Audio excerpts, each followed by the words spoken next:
¿Qué tal? Pues continuamos con Manual para el Maestro, el número 5. ¿Cómo se logrará la curación? Empezamos con el inciso uno. La curación implica entender el propósito de la ilusión de la enfermedad. Sin ese entendimiento, la curación es imposible. ¿Viste? Entonces aquí desde el principio nos está diciendo que incluso la enfermedad del cuerpo o cualquier tipo de enfermedad que lleguemos a tener, vienen de las ilusiones. No podemos enfermar porque somos como Dios nos creó. Entonces, si no entendemos que la ilusión, que la enfermedad es una ilusión, pues es algo que va a ser imposible porque creemos más en algo externo que nos está enfermando, a darnos cuenta que nosotros mismos creamos la enfermedad a través del pensamiento porque es una ilusión. ¿Vale? Aquí, bueno, el número uno, el propósito de la enfermedad. La curación se logra en el instante en que el que sufre deja de atribuirle valor al dolor, ¿vale? En automático, la curación se va a lograr si la persona que está sufriendo o se siente mal deja de atribuirle un valor al dolor o a lo que está sintiendo, ¿vale? Es decir, si yo estoy creando esto, tengo que preguntarme por qué creo esta enfermedad, para qué me sirve, por qué creo que me sirve, porque es una creencia. Al final, cuando nos damos cuenta, porque mucha gente dice: "No, yo no creo en la enfermedad", o más bien, ¿yo qué me voy a querer enfermar?, ¿no? Más bien es como lo que siempre la retórica, ¿no? Yo no que me voy a querer enfermar. No es que quieras o no, sino de acuerdo a tu pensamiento, de acuerdo a tu situación de pensamientos o sistema de pensamientos, tú crees que vas a ganar algo con enfermarte, o ganar algo acerca de lo que está suscitando esta parte de la enfermedad. Entonces, cuando tú dejes de atribuirle el valor de saber que realmente con la enfermedad no vas a ganar absolutamente nada, pues en ese momento va a cambiar ese pensamiento, ¿vale? Y pregunta aquí, ¿quién elegiría sufrir a menos que pensase que ello le va a aportar algo y algo que tiene valor para él? ¿Vale? Entonces, los que se enferman precisamente creen que la enfermedad va a aportar algo en ellos y que, pues, obviamente, si le va a aportar algo, pues tiene un valor para la persona, ¿vale? Y luego dice, indudablemente cree que está pagando un precio módico por algo de mayor valor. O sea, dice, sí me voy a enfermar, pero viene algo de mayor valor para esto. Me van a cuidar mis hijos porque nunca han estado para mí, pero con esta enfermedad ahora sí van a estar para mí. Quiero ganar un descanso, he estado trabajando mucho tiempo, entonces con esta enfermedad o con esta situación creo que gano algo mayor, sobre todo a lo mejor descansar porque he trabajado mucho. Entonces le estamos dando un valor mayor a la enfermedad en ese sentido porque creemos que vamos a ganar algo más, ¿vale? Y dice aquí, pues la enfermedad es una elección, una decisión. Aquí nos está diciendo que la enfermedad es una elección y una decisión.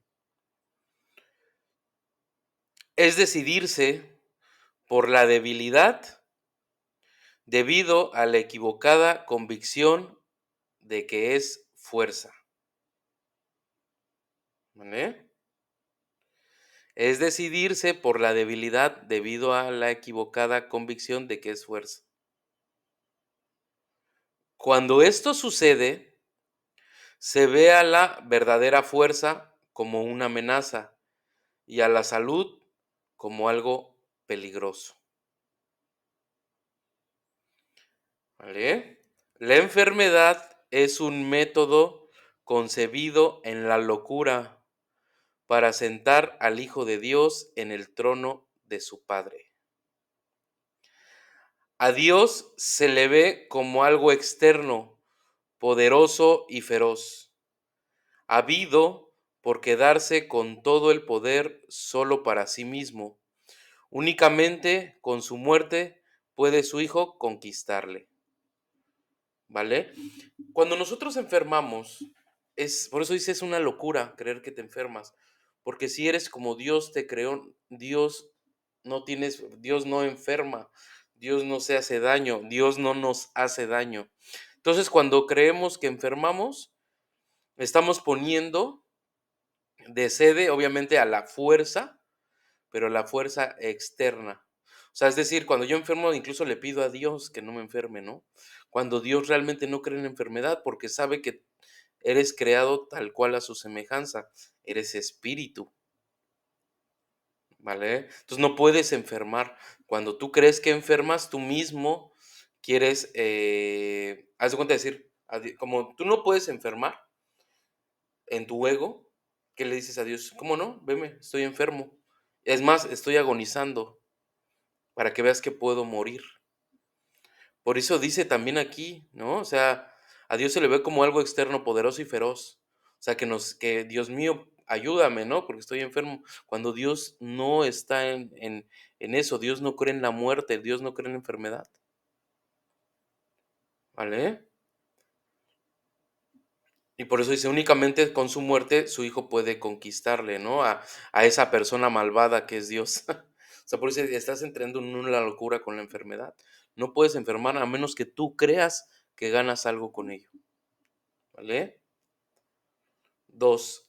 ¿Y qué representa la curación de esta loca convicción?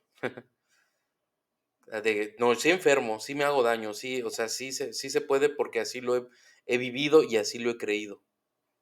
¿Qué pasa si cambio mi sistema de pensamientos de no? No tengo por qué enfermar, no tengo por qué hacerme daño, no gano nada con esta enfermedad. ¿Qué pasa si cambio ese sistema de pensamiento nada más? No estoy diciendo que sea o no sea, yo estoy diciendo que nos invita el curso a cambiar el sistema de pensamiento. ¿Y qué representa la curación dentro de esta loca convicción?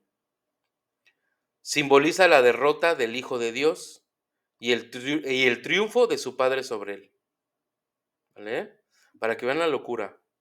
Representa directamente el máximo desafío que el Hijo se ve forzado a aceptar. Representa todo lo que él se ocultaría a sí mismo para proteger su vida. Si se cura, él es responsable de sus pensamientos. Y si es responsable de sus pensamientos, será destruido a fin de demostrarle cuán débil y miserable es. Pero si él mismo elige la muerte, su debilidad se convierte en su fuerza. ¿Vale? Ahora se ha infligido a sí mismo lo que Dios le habría impuesto, y de esta forma ha usurpado completamente el trono de su creador. ¿Ya vieron qué locura hay en la enfermedad? Por eso, ¿qué representa la curación dentro de esta loca convicción de enfermarme? Simboliza la derrota del Hijo de Dios y el triunfo de su Padre sobre él. Representa directamente el máximo desafío que el Hijo se ve forzado a aceptar, representa todo lo que él se ocultaría a sí mismo para proteger su vida. Si se cura, él es responsable de su pensamiento. O sea, yo me curo, soy responsable de mi pensamiento porque me estoy dando cuenta que sí me curo, ¿no? Pero a la vez también estamos eligiendo la muerte. Entonces, una doble convicción mental, una dualidad mental total. O sea, yo me curo, pero a la vez estoy eligiendo mi muerte porque sé que yo también elijo morir, porque la muerte es una decisión igual que la enfermedad, ¿vale? Pero dice, pero si él mismo elige la muerte, su debilidad se convierte en su fuerza. Ahora se ha infligido a sí mismo lo que Dios le habría impuesto. De acuerdo a como vemos a Dios, que lo vemos externo, que lo vemos castigador, de acuerdo a mis pecados, a mis culpas, a mis miedos, entonces, ¿qué digo? Bueno, mejor yo lo hago porque Dios me lo va a hacer a mí. Entonces, ¿qué decido yo? ¿Castigarme a través de la enfermedad o castigarme a través de la muerte, ¿vale? Y de cualquier manera, en ese momento, como Dios no cree en la muerte y en automático yo me estoy matando el cuerpo,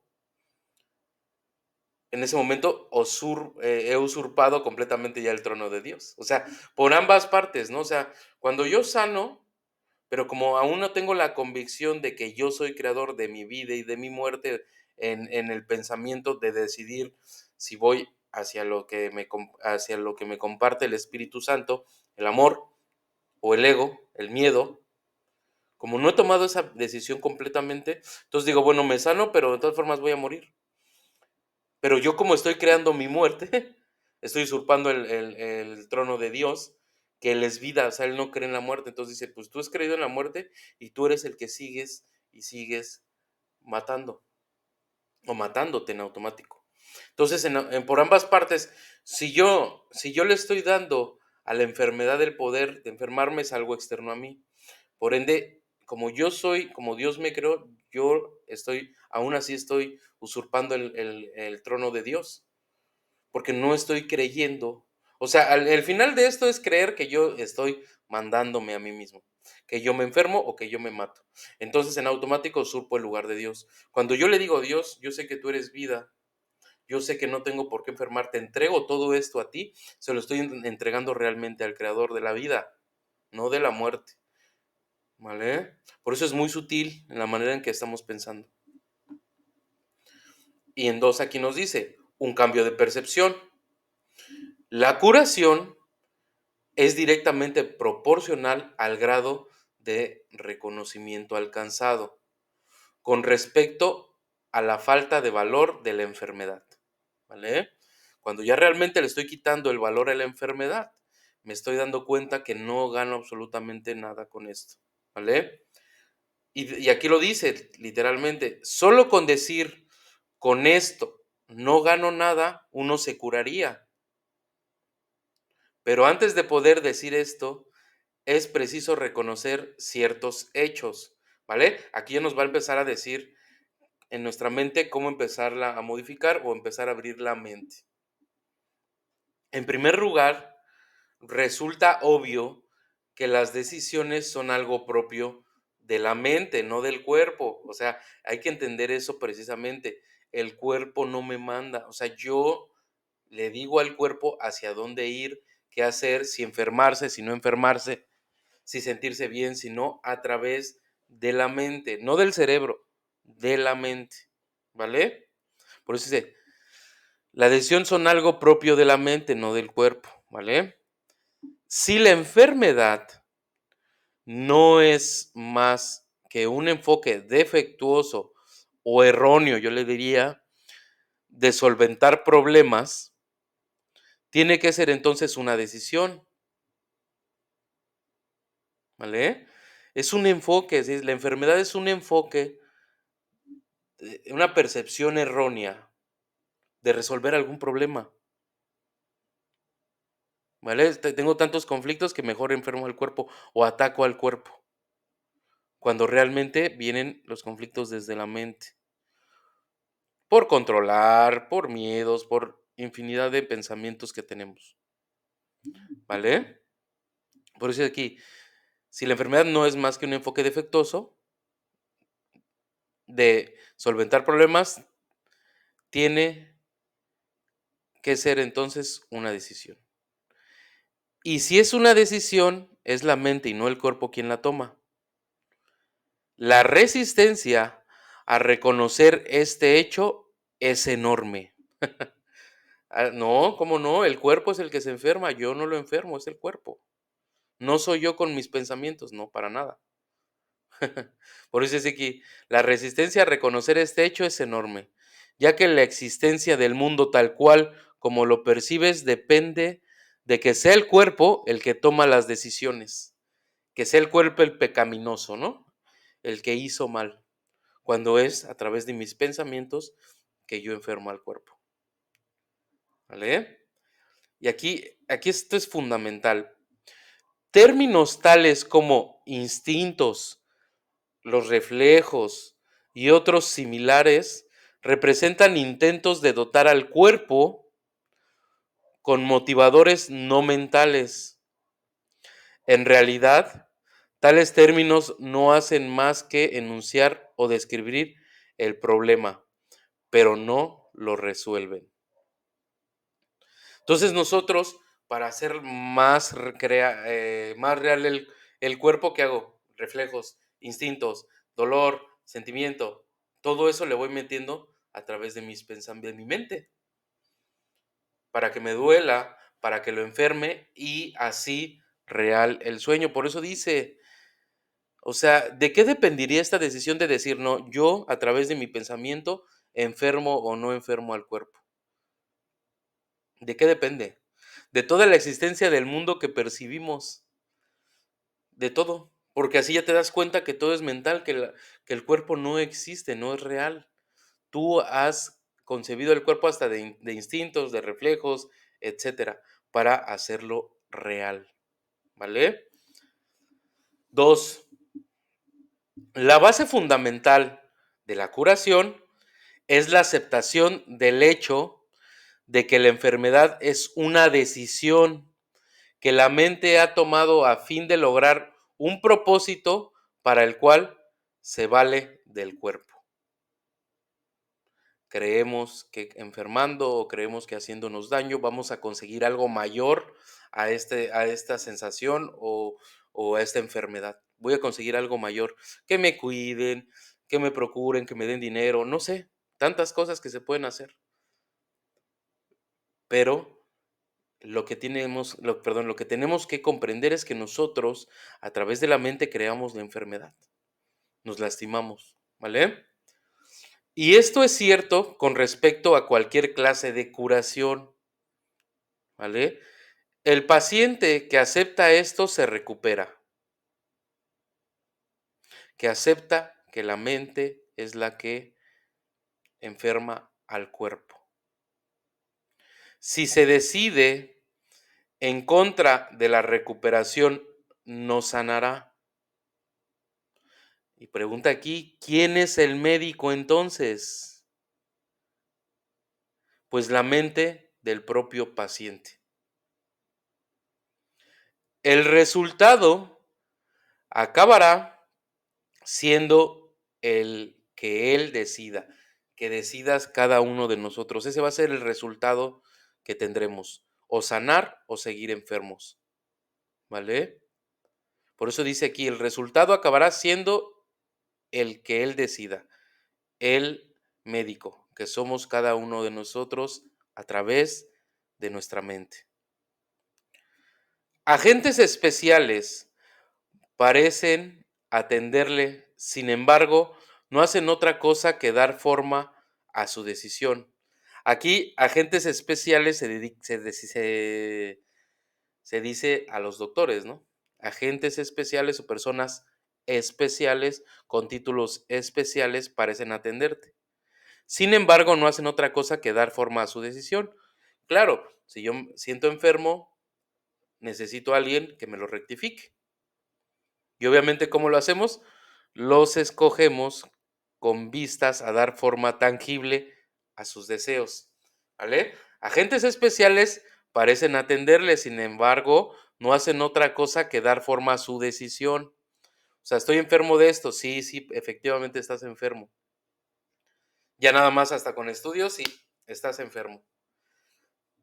Tu cuerpo está mal. Entonces, por eso dice, obviamente como nosotros somos creadores de todo, de todo, de todo, de todo, por eso dice aquí, los escoge con vistas a dar forma tangible a sus deseos. Y eso es lo único que hacen, darle fe de sus deseos, ¿no? En realidad, no son necesarios en absoluto. El paciente podría sencillamente levantarse sin su ayuda y decir, no tengo ninguna necesidad de esto. No hay ninguna enfermedad que no se curase de inmediato. Ninguna. Porque esto es un sueño y es el primer punto de los milagros. No hay niveles en los milagros. Como es un sueño, es lo mismo enterrarme una uña que un cáncer es exactamente lo mismo. Y eso es lo que nos trata de dar a entender Curso. Estás en un sueño. Es lo mismo si te entierras una uña a un cáncer. No importa, es exactamente lo mismo.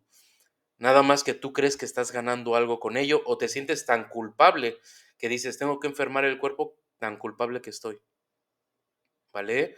Pero dice, justamente un paciente podría levantarse de donde esté si dijera, no tengo ninguna necesidad de esto. No hay ninguna enfermedad que no se curase al instante o de inmediato, ¿vale? Y aquí dice 3. ¿Qué es lo único que se necesita para que este cambio de percepción tenga lugar? Simplemente esto, el reconocimiento de que la enfermedad es algo propio de la mente y de que no tiene nada que ver con el cuerpo. Nuevamente, el reconocimiento de que la enfermedad es algo propio solamente de la mente y de que no tiene nada que ver con el cuerpo. Y pregunta nuevamente, ¿qué te cuesta este reconocimiento? Y nuevamente repite, te cuesta el mundo que ves, por eso no lo podemos aceptar. ¿Vale? ¿Te cuesta el mundo que ves? Pues ya nunca más te parecerá que es el mundo el que gobierna a la mente. Entonces te tendrías que hacer responsable de tus pensamientos, ya no echar culpas a nadie. Con este reconocimiento se le atribuye la responsabilidad a quien verdaderamente la tiene, no al mundo, sino a aquel que contempla el mundo y lo ve como no es, el soñador del sueño, que creemos que somos el sueño, pero ya cuando tú te hagas responsable de que tú eres creador de tu enfermedad, tú lastimas al cuerpo a través de la mente, ujú, se toma esa responsabilidad, que ya no soy el soñador, perdón, ya no soy el sueño, ya soy el soñador de este sueño, ya yo soy el que muevo al cuerpo, no el cuerpo me mueve a mí, no dependo yo del cuerpo, el cuerpo no es mi cárcel. Yo he creído que el cuerpo es mi cárcel, pero no es, yo soy libre, tal como Dios me creó, ¿vale? Voy a repetir esto. Con este reconocimiento se le atribuye la responsabilidad a quien verdaderamente la tiene, no al mundo, sino a aquel que contempla el mundo y lo ve como no es. Pues ve únicamente lo que elige ver, ni más ni menos. El mundo no le hace nada, pero él pensaba que le hacía algo. Él tampoco le hace nada al mundo, ya que estaba equivocado con respecto a lo que éste era. ¿Vale? Por eso dice, el mundo no le hace nada, pero él pensaba que le hacía algo, ¿no?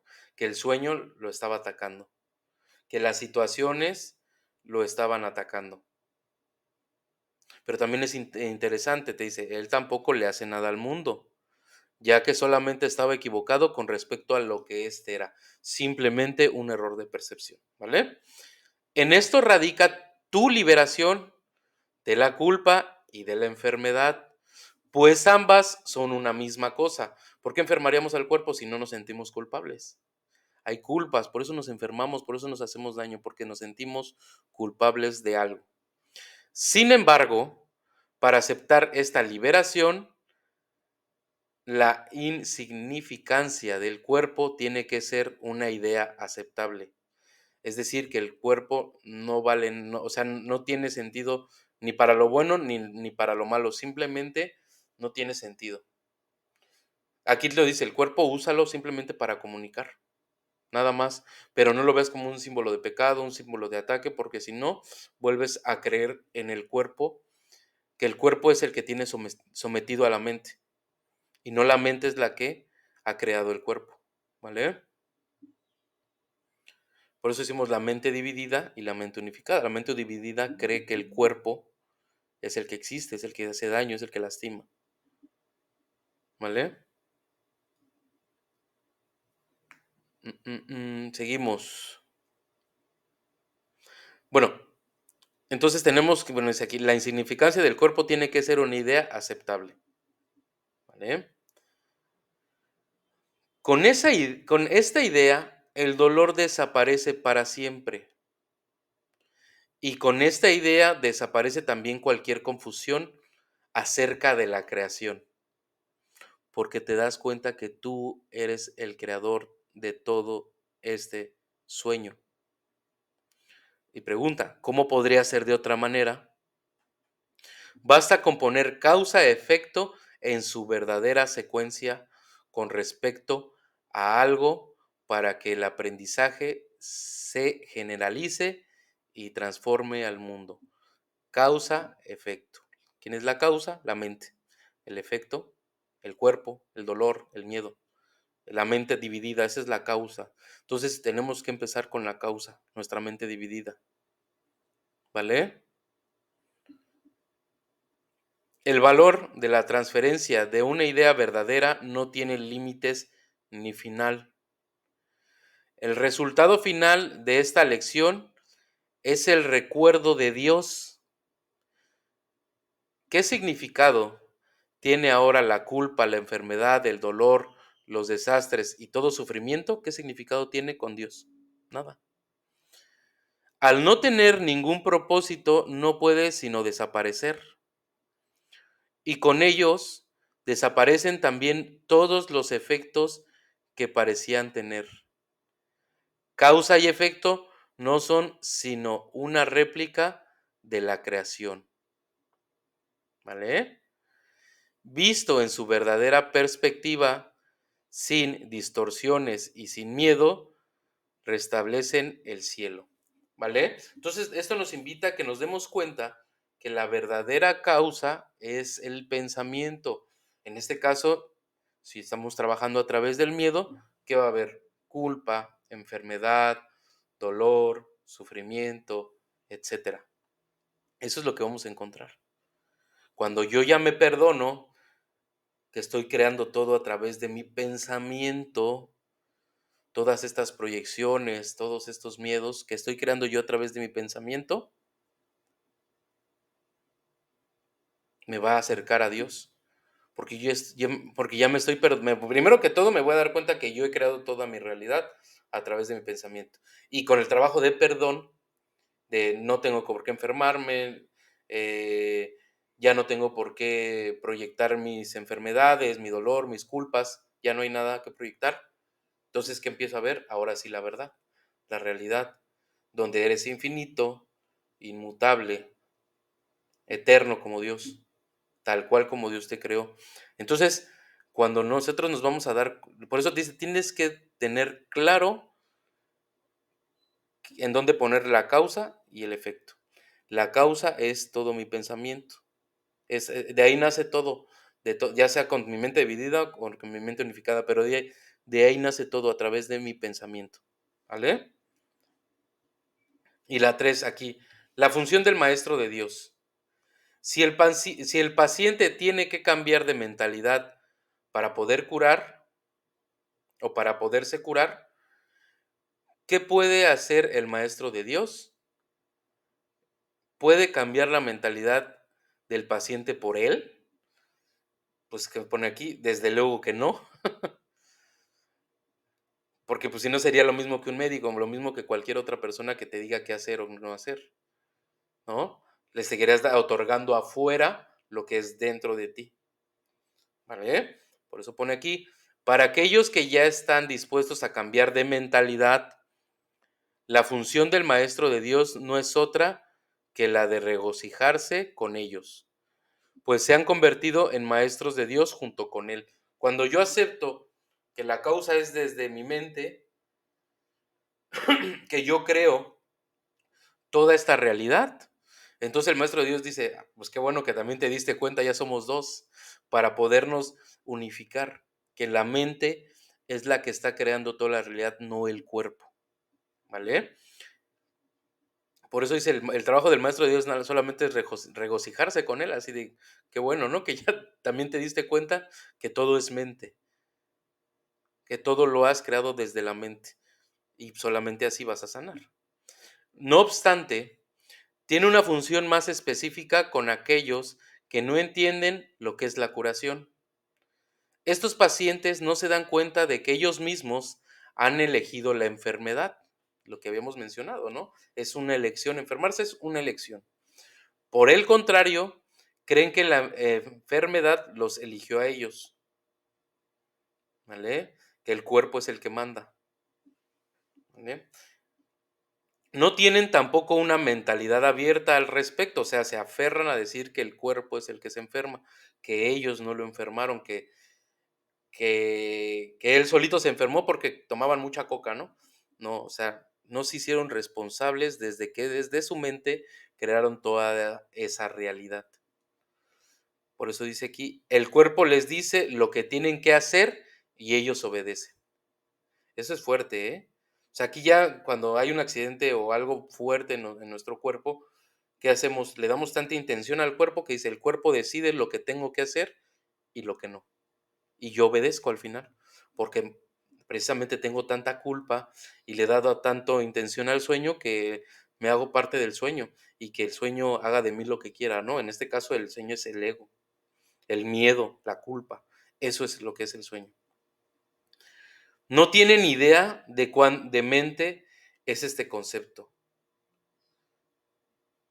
Solo con que lo sospecharan se curarían, o sea, solo con decir, a ver, ¿sí estoy creando mi realidad desde mi mente? ¿Sí me estoy enfermando desde mi mente? O sea, solamente con que lo pusieran en duda, pero aquí lo ponen, pero no sospechan nada. Para ellos la separación es absolutamente real. Los cuerpos son totalmente real. La separación es real. 2.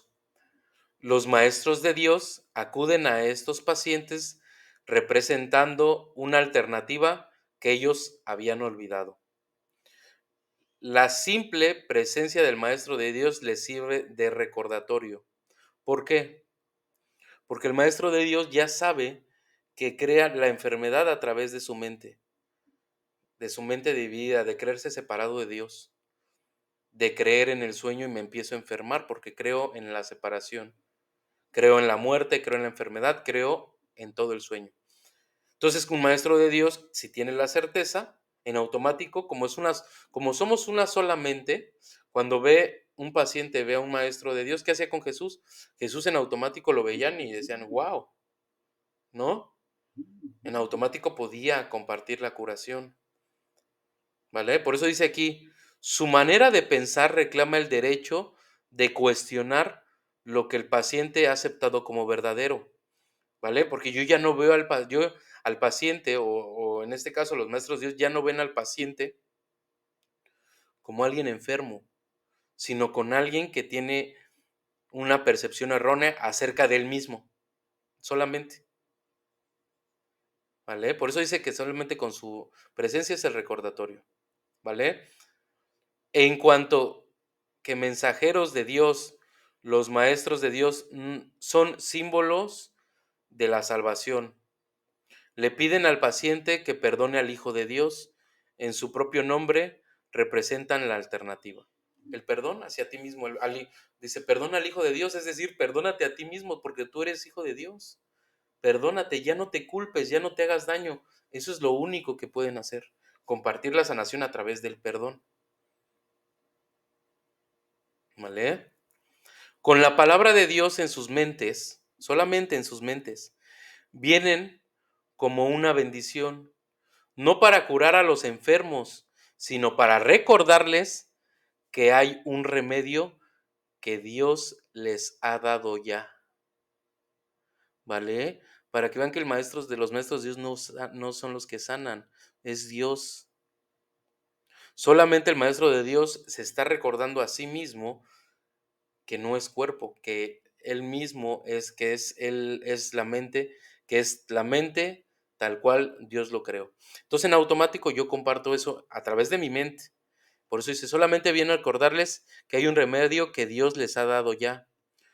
No son sus manos las que curan, no son sus voces las que pronuncian la palabra de Dios, sino que sencillamente dan lo que se les ha dado, es decir, recordar que tú no eres el sueño, sino eres el soñador del sueño. No eres el efecto, eres la causa del sueño. ¿Vale? Exhortan dulcemente a sus hermanos a que se aparten de la muerte. He aquí, hijo de Dios, lo que la vida te puede ofrecer. ¿Preferirías la enfermedad en su lugar? ¿Sale? O sea, Dios nos está diciendo que tú tienes en tu interior, así como sanar, enfermar, pero tú lo tienes que decidir. 3. Los maestros de Dios avanzados no toman en consideración ni por un instante las formas de enfermedad en las que sus hermanos creen. Hacerlo sería olvidar que todas ellas tienen el mismo propósito y que, por lo tanto, no son en modo alguno diferente. ¿Cuál es el propósito de las enfermedades? La división. La división, matar al Hijo de Dios, la culpa, etcétera. Eso es lo único que comparten las enfermedades. Al igual que todo lo del sueño, pero aquí lo enfocan en las enfermedades. Por eso dice ahí solo una causa o sea, solo un problema. Solo es un problema. Creernos separados de Dios. Dice, pero lo has dividido en tanto en enfermedades, en problemas económicos, en problemas familiares, en problemas de no, o sea, lo has dividido en tantos que crees que son tantos problemas cuando solamente es uno. Creerte dividido de Dios. ¿Vale?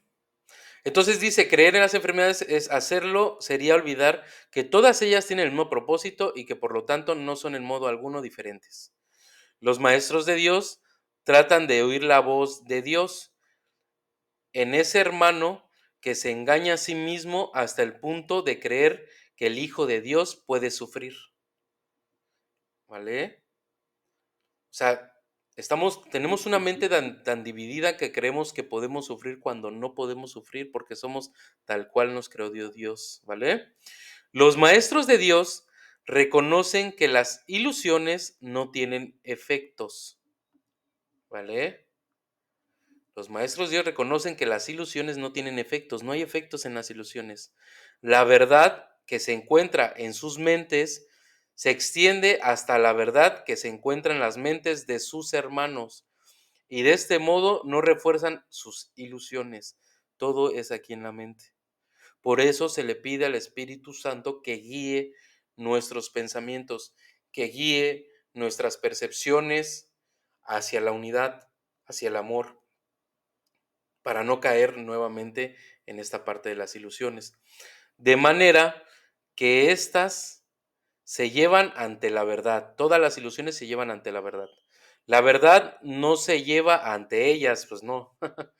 Y de esta forma se disipan, no por medio de la voluntad de otro, sino por medio de la única voluntad que existe en unión consigo misma. Si nosotros tenemos una enfermedad y la entregamos al Espíritu Santo, también nos va a ayudar a cambiar nuestro error de percepción acerca de la enfermedad, de que absolutamente no ganamos nada y que no podemos enfermar al Hijo de Dios a menos que nos sintamos culpables de hacerlo, ¿vale? Esta es la función de los maestros de Dios, no ver voluntad alguna separada de la de ellos, ni la suya separada de la de Dios, ¿vale? Con una mente unificada nos vamos a sanar, sí o sí, porque no le vamos a dar valor a las proyecciones, no le vamos a dar valor a las culpas, a los juicios, a los pecados, ya no. Solamente reconocer que somos uno con Dios, ¿vale? Posteriormente vamos a continuar con ¿tiene siempre lugar la curación? Muchas gracias.